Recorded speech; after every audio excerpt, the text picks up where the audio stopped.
Hai teman-teman, operasi penerbangan di kapal induk tentunya bukan hal yang mudah. Dengan landasan pacu yang sangat pendek dan area landasan pacu di atas kapal yang tidak diam, dibutuhkan keahlian khusus dalam melakukan setiap tugasnya yang mana sangat berbeda dengan pengoperasian pesawat seperti pada umumnya ketika di daratan. Landasan pacu yang ada di kapal induk memiliki panjang sekitar 300 kaki atau setara dengan 91 meter, sedangkan landasan pacu di daratan memiliki panjang 2.300 kaki atau sekitar 701 meter untuk dapat menerbangkan pesawat dengan kecepatan yang cukup, tentunya sangat jauh berbeda. Lalu, seperti apa pesawat tempur dapat lepas landas dan mendarat di atas kapal induk? Berikut ini beberapa alat sistem penunjang dalam peluncuran pesawat tempur di kapal induk yang dapat berfungsi membantu pesawat tempur ketika lepas landas dan mendarat. Sistem ketapel. Sistem ini tidak begitu terlihat ketika berada di atas kapal induk, tetapi sangat diperlukan ketika lepas landas. Sistem ketapel berada di tengah garis landasan pacu, dan sistem ini terkoneksi dengan bagian depan roda pesawat tempur yang akan lepas landas. Sistem ketapel ini dapat memberikan gaya tarik yang tinggi, karena adanya sistem rekayasa teknik yang ada di bawah dek kapal induk. Sebelum pesawat diluncurkan dengan sistem ketapel, terdapat sebuah sistem tangki akumulator yang menyimpan uap bertekanan tinggi dari proses pembangkitan tenaga di kapal induk. Setelah tekanan uap yang dibutuhkan sudah memenuhi dari tangki akumulator, maka katup akan ditutup dan ketapel siap diluncurkan. Dan inilah bagian ketapel yang dapat menarik pesawat, yaitu terhubungnya sebuah shuttle dengan dua piston penggerak di lintasan yang telah diberikan tekanan uap tinggi untuk menggerakkan setiap ketapelnya.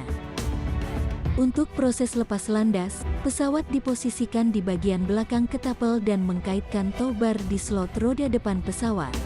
Lalu shuttle akan bergerak dan menarik pesawat seperti kecepatan peluru. Ketika diluncurkan, pilot pesawat tempur akan mendapatkan gaya tekanan sebesar 4 graviti. Sistem ini berfungsi untuk memberikan kecepatan tambahan pada pesawat tempur untuk lepas landas, yang mampu memberikan kecepatan dari 0 sampai 165 knot atau sekitar 296 km per jam dalam waktu kurang dari 2,5 detik. Pesawat dapat diterbangkan dengan singkat di landasan yang pendek berkat ketapel peluncur ini. Sistem Jet Blast Deflector. Sistem Jet Blast Deflector ini sangat berkaitan dengan sistem ketapel dalam proses peluncuran pesawat tempur. Sistem ini memiliki peran besar dalam melindungi pesawat lain maupun personil dari tekanan mesin jet dari pesawat yang akan lepas landas. Tekanan setiap jet nozzle dapat menghasilkan tekanan angin dan panas sekitar 120 miles per jam atau sekitar 193 km per jam. Maka dari itu jet blast deflector sangat berperan penting ketika terdapat peluncuran pesawat tempur. Ketika proses peluncuran pesawat akan berlangsung, jet blast deflector ini dioperasikan dengan cara dinaikkan dan diturunkan hidrolik silinder oleh operator. Jet blast deflector ini terbuat dari bahan baja kuat berlapis keramik yang tahan panas dan berfungsi untuk mengarahkan ledakan jet panas di belakang pesawat yang akan lepas landas. Dan selanjutnya, dalam proses pendaratan pesawat, terdapat sistem tali baja yang dapat membantu pesawat tempur dengan kecepatan tinggi untuk mendarat di atas kapal induk. Untuk mendarat di dek penerbangan, setiap pilot pesawat harus mampu mengaitkan kait pada tali baja yang tersedia di atas dek penerbangan kapal induk.